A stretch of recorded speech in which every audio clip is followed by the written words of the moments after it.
皆さんこんにちは。日本語学習ポッドキャストおしゃべり日本語の時間です。今日は私太郎と花子でお届けします。明けましておめでとうございます。2026年が始まりましたね。はい、本当におめでとうございます。今日のテーマは新年の抱負です。新年の抱負って年始に立てる目標や計画のことですよ。そうですね。新しい年になるとみんな何か新しいことを始めようと思いますよね。今日は仕事、キャリア、勉強、恋愛、そして願い事についてゆっくり話しましょう。日本語を勉強している皆さんにも今年の抱負を日本語で考えてみてほしいな。ゆっくり話すので一緒に聞いてくださいね。まずは簡単な言葉から始めましょう。新年は新年、抱負は抱負、目標は目標、決意は決意。例えば、今年の抱負は何ですかって聞かれますよね。答えは、私の抱負は日本語を上手に話すことです。みたいな感じ。いいですね。私から自己紹介がてら今年の抱負を言ってみます。私は花子です。今年は仕事で昇進したいです。昇進ってポジションが上がること。おお、頑張って。私は太郎です。私の抱負はもっと本を読むことです。1ヶ月に5冊くらい。仕事が忙しくて最近読んでないんだよね。私も本を読みたいって思ってるのになかなかじゃあまずは仕事とキャリアの話から始めましょう。仕事の抱負、みんな持ってますか？日本では新年になると会社で今年の目標を発表したりしますよね。はい。例えば今年は営業の成績を 20% 上げますとか、営業の成績は成績、上げますは上げる。キャリアアップを目指す人も多いよ。キャリアアップってキャリアを高めること。新しいスキルを身につける。スキル。私は英語をもう少し勉強して海外のプロジェクトに参加したいんです。会社に海外部門があるから。いいね。資格を取るのもおすすめ。資格って資格。例えば、簿記とか TOEIC とか。簿記、TOEIC。簿記はお金の管理に役立つよね。前回のポッドキャストでお金の話したけど、仕事でも大事。そうだね。転職を考えている人もいるかも。転職って転職。今年は新しい会社に挑戦するみたいな。転職は勇気がいりますよね。でも、やりたい仕事が見つかったら頑張ってほしい。私フリーランスだから今年はクライアントを増やしたい。クライアントってお客さん。もっと仕事をもらう。太郎さんいつも忙しそうだけど、さらに増やすの？でもバランス大事だよね。働きすぎないようにもするよ。ワークライフバランス。ワークライフバランスって仕事と生活のバランス。今年の大事なキーワードかも。次は勉強の話。日本語を勉強している皆さんにとって一番身近な抱負かもね。はい。例えば、今年は JLPT-N2 に合格します。JLPT-N2、日本語能力試験。すごい。私は昔 N3 を取ったけど、それっきり。今年はもう一度勉強しようかな。一緒に頑張りましょう。毎日30分勉強するとか、小さな目標から。毎日続けるのが大事。毎日続ける。アプリを使って単語を覚える。単語。文法も大事。文法。今年は敬語を完璧にマスターするとか、敬語。敬語は難しいよね。でも日本で働くなら必須。必須って必ず必要。会話の練習も。言語交換とか、オンラインで日本人と話す。言語交換。いいアイディア。皆さんも今年の勉強目標を立ててみて。例えば、1日10個新しい言葉を覚える。達成できたら自分にご褒美を。ご褒美。美味しいものを食べるとかね。じゃあ少しロールプレイ。新年の挨拶と抱負を言うシーン。明けおめ、今年の抱負は何？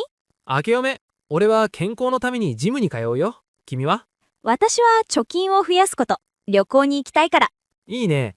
一緒に頑張ろう。こんな感じで友達と話せますよ。ゆっくり練習してね。次は恋愛の抱負。みんな興味あるよね。はい。今年こそ恋人を作るってよく聞く抱負。恋人。私独身だからそれいいかも。マッチングアプリを使うとか。アプリは便利だけど慎重にね。慎重に。素敵な出会いを願う。出会い。恋愛の抱負続けましょう。今年はもっと積極的にデートするとか。デート。映画に行ったりご飯を食べたり。いいですね。私、友達に今年はいい人に出会いたいって言ってるんです。いい人って素敵な人。運命の出会い期待しちゃうよね。でも出会いがない人は趣味のサークルに入るのもいいよ。趣味。習い事とか料理教室、スポーツジム。そこで自然に知り合いが増える。結婚を考えている人は今年中に結婚するって抱負も多いよね。結婚。おめでたい。カップルは一緒に将来の計画を立てるのもいい。将来の計画。恋愛も仕事も勉強も全部バランスが大事だね。次は個人的な願い事や健康の話。はい。多くの人が健康で過ごせますようにって願いますよね。健康。私の抱負の一つは毎日運動する。ランニングとかヨガとか。ランニング、ヨガ。私もダイエット。去年太っちゃったから今年は5キロ痩せる。痩せる。頑張って。健康のために早寝早起きも。早寝早起き。睡眠は大事。睡眠。7時間以上寝るとか。あと家族や友達との時間をもっと大切にする。大切にする。連絡をこまめにする。私、親にもっと電話するって決めた。離れて住んでるから。優しいね。新年の願い事は神社でお祈りしたりもするよね。神社、お祈り。初詣。初詣って年始めにお参りすること。おみくじを引く。おみくじ。大吉が出たら嬉しいよね。大吉。今年はみんな大吉でありますように。じゃあ、皆さんの願い事を想像して。世界平和とか、幸せとか。世界平和、幸せ。大きな願いも小さな願いも全部大事。書いてみると叶いやすいって言うよ。叶うって実現する。手帳に書くとか、紙に書いて壁に貼る。壁。ビジョンボードってのもあるよね。写真を貼って夢を視覚化する。視覚化。面白い。旅行に行きたい人は行きたい場所の写真を貼る。私の願いは今年は海外旅行に行くこと。予算を貯めて。どこに行きたい？ヨーロッパかな。イタリアとか。イタリア。いいなあ。私もアジア旅行。韓国とかタイ。韓国、タイ。旅行の計画を立てるのも楽しいよね。新年のいいモチベーション。モチベーション。抱負を達成するためのコツは？まずは具体的にする。具体的に。日本語を話すじゃなくて、毎日30分勉強する。そして小さな目標に分ける。1ヶ月ごとにチェックする。友達に宣言する。宣言。言うと頑張れる。失敗しても落ち込まない。失敗、落ち込む。またやり直せばいい。三日坊主にならないように。三日坊主ってするにやめちゃうこと。私よくなる。でも今年は違う。じゃあ一緒に頑張ろう。皆さんも今年の抱負を日本語で言ってみて。例えば、今年は幸せになります。シンプルでいいよね。または毎日笑顔で過ごします。笑顔。素敵。では少し会話の練習。新年もパーティー風。明けましておめでとう。今年の抱負教えて。ことよろ。私は仕事で新しいプロジェクトを成功させるよ。あなたは？私は家族ともっと時間過ごす。健康第一で。いいね。応援するよ。ありがとう。こんな感じで話せますよ。ゆっくり練習してね。今日は仕事、勉強、恋愛、願い事まで話しました。新年早々モチベーションは上がったかな？上がったでは最後のパートに行きましょう。今日はもうたっぷり新年の抱負について話してきたけど、最後にみんなが一番聞きたいこと。どうやって抱負を絶対に達成するか。そうそう。毎年今年こそはって言って2月には忘れてるパターンありますよね。私たちも正直毎年それです。だからこそ今日は本気で達成できる方法をゆっくりお話しします。日本語学習者の皆さんも一緒にやってみてくださいね。まず一番大事なのは抱負を声に出して言うこと。声に出す。家族に言う、友達に言う、SNS に書く、何でもいいです。宣言すると逃げられなくなるんだよね。宣言すると逃げられなくなる。恥ずかしいから頑張っちゃう。そこは抱負をできるだけ小さくする。例えば、英語をペラペラにするじゃなくて、今年は毎日デュオリンゴも10分やる。これ超大事。英語をペラペラにする。でかすぎて動けない。デュオリンゴを毎日10分やる。すぐできる。私、よくなる。でも今年は違う。じゃあ一緒に頑張ろう。皆さんも今年の抱負を日本語で言ってみて。例えば、今年は幸せになります。シンプルでいいよね。または、毎日笑顔で過ごします。笑顔。素敵。では、少し会話の練習。新年のパーティー風。明けましておめでとう。今年の抱負教えて。ことよろう。私は仕事で新しいプロジェクトを成功させるよ。あなたは？私は家族ともっと時間過ごす。健康第一で。いいね。応援するよ。ありがとう。こんな感じで話せますよ。ゆっくり練習してね。今日は仕事、勉強、恋愛、願い事まで話しました。新年早々モチベーション上がったかな？上がったでは最後のパートに行きましょう。今日はもうたっぷり新年の抱負について話してきたけど、最後にみんなが一番聞きたいこと。どうやって抱負を絶対に達成するか。そうそう。毎年今年こそはって言って2月には忘れてるパターンありますよね。私たちも正直毎年それです。だからこそ今日は本気で達成できる方法をゆっくりお話します。日本語学習者の皆さんも一緒にやってみてくださいね。まず一番大事なのは、抱負を声に出して言うこと。声に出す。家族に言う、友達に言う、SNS に書く、何でもいいです。宣言すると逃げられなくなるんだよね。宣言すると逃げられなくなる。恥ずかしいから頑張っちゃう。次は、抱負をできるだけ小さくする。例えば、英語をペラペラにするじゃなくて、今年は毎日デュオリンゴを10分やる。これ超大事。英語をペラペラにする。でかすぎて動けない。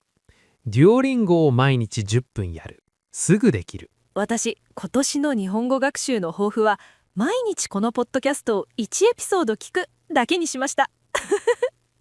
簡単でしょ？それ最高。私も真似する。毎日おしゃべり日本語を聞くって決めた。これで私たちも続けられる。3つ目は、進捗を記録する。進捗を記録する。カレンダーに×をつける。アプリでチェックする。手帳に書く。何でも OK。私は壁に大きなカレンダーを貼って、できた日に赤い丸をつけてるよ。丸がつながると気持ちいいんだよね。丸がつながる。それ、チェーンメソッドって言うんですよね。ジェリー・サインフェルドの方法って有名。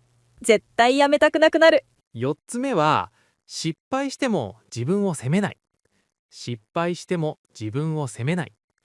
1日サボっても次の日からまた始めればいい。完璧じゃなくていいんです。完璧じゃなくていい。70% できたら大成功。5つ目は、ご褒美を用意する。ご褒美を用意する。1ヶ月続いたら好きなケーキを食べる。3ヶ月続いたら服を買うとか。私は JLPT に合格したら韓国旅行に行くって決めてる。それ考えるだけで頑張れる。最後は、同じ目標の仲間を見つける。同じ目標の仲間を見つける。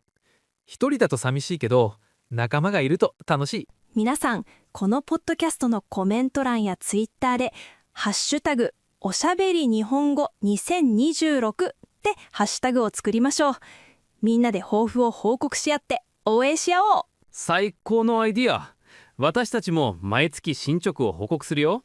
では最後に、私たちの2026年の抱負をもう一度ちゃんと言います。私は毎日30分運動して10キロ痩せる。そして12月にはフルマラソン完走する。かっこいい。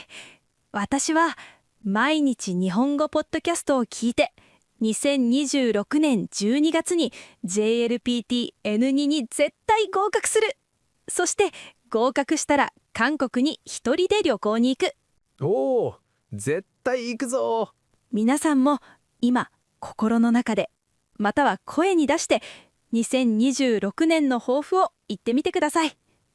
ゆっくり5秒待つ。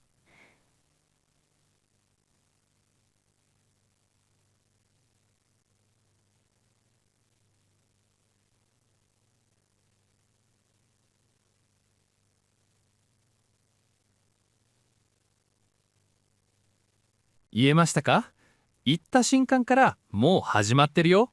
2026年はみんなにとって最高の1年になりますように。一緒に頑張りましょう。それではまた次回でお会いしましょう。今年もおしゃべり日本語をよろしくお願いします。明けましておめでとうございます。そしておめでとう未来の自分。頑張れ私たち